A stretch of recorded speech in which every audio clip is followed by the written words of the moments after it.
نکاح بھی سنت ہے تو پھر اسے سنت طریقے کے مطابق ہی انجام دینا چاہیے.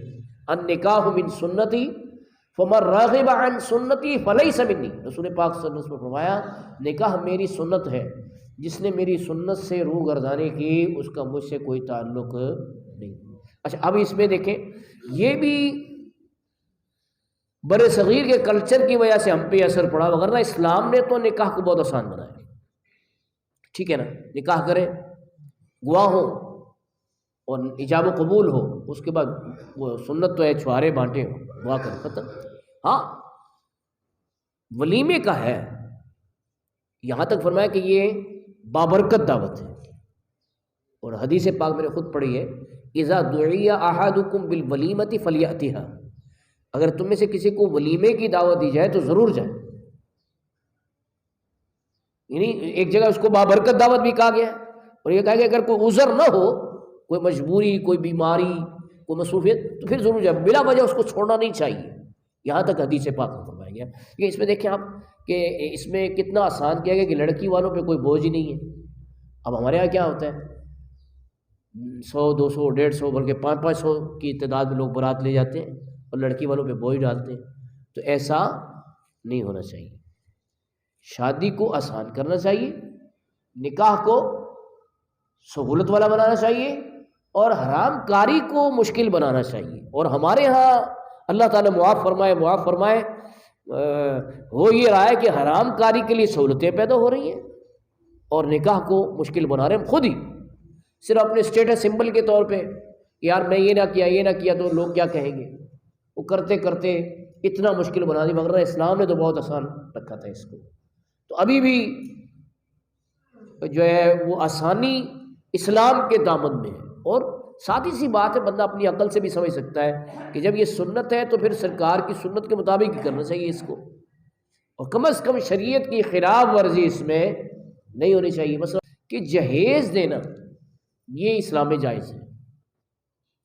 ان دونوں طرح ایکسٹریمزم ہے نا، تو ہم خیر الامور اوسطھا کے تحت کاموں میں بہترین کیا ہے، درمیانے، کہ جہیز دینا یہ جائز ہے. لیکن ایکسٹریمزم کیا ہوا، کچھ لوگوں نے اس سے مطلب اس کے مفاسد کو دیکھتے ہوئے، اس کی وجہ سے جوان بچیاں بیٹھی رہتی ہیں گھروں میں اور ان کے نکاح نہیں ہوتے، عمریں گزر جاتی ہیں رشتے کی، تو انہوں نے کہا جی جہیز کا بائیکاٹ کی مہم چلا دو.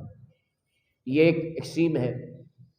اور ایک طرف کیا ہے کہ وہ لسٹ پکڑا دیتے ہیں، یہ بھی دو، یہ بھی دو، یہ بھی دو، یہ بھی دو. یہ ناجائز ہے، یہ حرام ہے، یہ اسلام میں جائز. تو درمیانی بات کیا ہوئی کہ لڑکی کے والدین اپنی مرضی سے جو دینا چاہیں ٹھیک ہے، جتنی طاقت ہے، لیکن لڑکے والوں کی طرف سے طلب کرنا اور لسٹ پکڑا دینا اور نہ دینے پہ ناراض ہونا، نہ لانے پہ تانے دینا، یہ سب قرآن و سنت کے قطعاً خلاف ہے. تو اس بات کو اپنے تک محدود نہ رکھیں. یہ آپ خوش قسمت لوگ ہیں جو آئے ہوئے ہیں بر وقت اور قرآن و سنت کی گفتگو سن رہے ہیں، خوش قسمت لوگ ہیں آپ. لیکن کتنی سوسائٹی کے ایسے افراد ہیں جو یہاں پہ نہیں ہیں. تو اس بات کو کیا عام کرنا چاہیے کہ نہیں کرنا چاہیے؟ بہت سے لوگ ہیں ان کو یہ پتہ ہی نہیں ہے کہ جہیز کا مطالبہ کرنا خلاف شریعت ہے. بہت سے لوگ ایسے ہوں گے. تو اس لیے میرے حضرت قبلہ باز قوم علامہ ابو داؤد محمد صادق صاحب رحمۃ اللہ علیہ فرماتے تھے، جو سیکھا ہے سب کو سکھاتے چلو، دیے سے دیے کو. یہ جو محمد راحیل اقبال نے چیلنج بنایا ہوا، اس میں بھی ہمارا مقصد کوئی کمائی کر رہے ہیں، ہمیں بعد میں پتہ لگا کہ یوٹیوب کے چینل سے بھی کوئی کمائی ہوتی ہے، مگر ہمارا ایسا کوئی مقصد نہیں ہے، اور کوئی کمائی ابھی تک ہو بھی نہیں رہی ہے. وہ اس کے کوئی وہ شرائط پوری ہوں گی تو ادھر تک جائے گی نا. تو اس میں بھی ہم کوشش کریں گے کہ نہیں. یہ راحیل اقبال کو میں نے یہی وصیت کی ہے، یہ اسی نے بنایا، میرا اس سے کوئی عمل دخل نہیں ہے اس چینل میں. تو مقصد کیا ہے؟ تبلیغ، لوگوں تک بات پہنچائیں.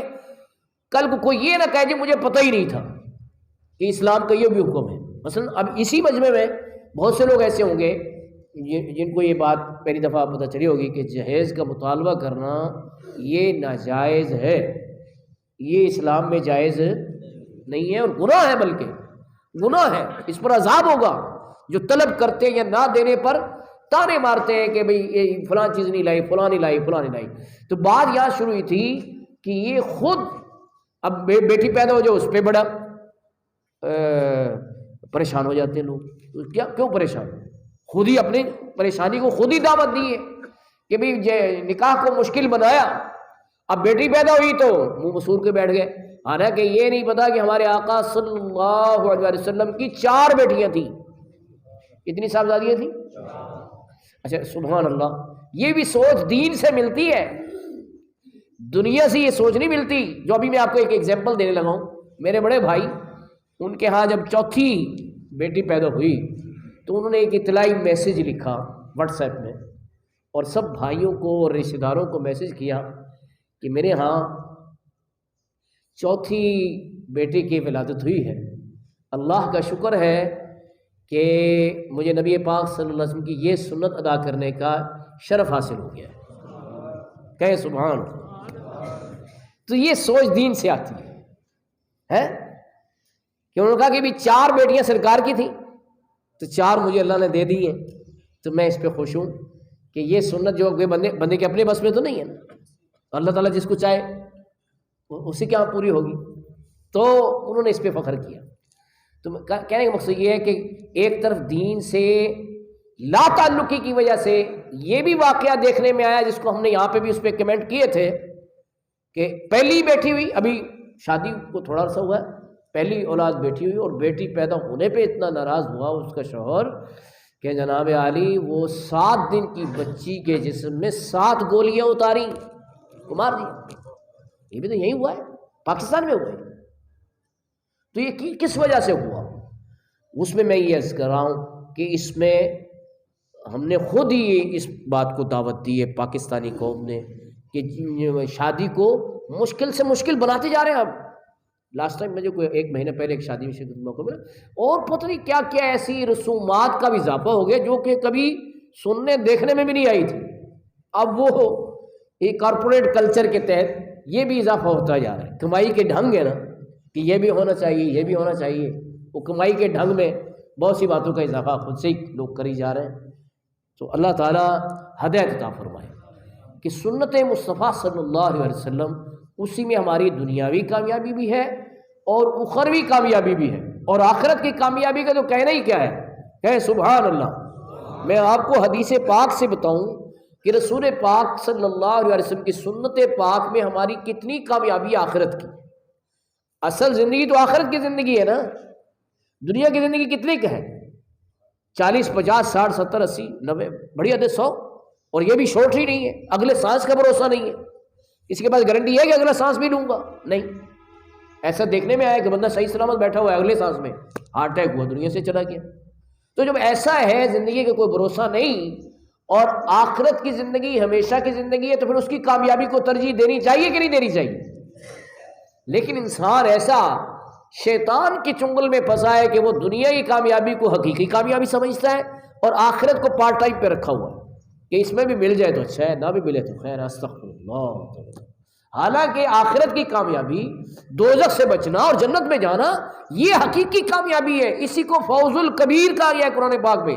سب سے بڑی کامیابی یہی ہے کہ بندہ دوزخ سے بچ جائے اور جنت میں چلا جائے. آخرت کی زندگی ہمیشہ کی زندگی ہے.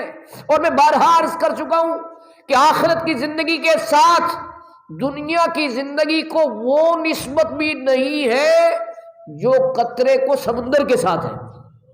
ارے قطرہ کیا ہے سمندر کے اندر کا؟ اس لیے نہیں ہے کہ سمندر کی بہرحال باؤنڈریز ہیں، اس کے کنارے ہیں، اس کی ایک حد ہے.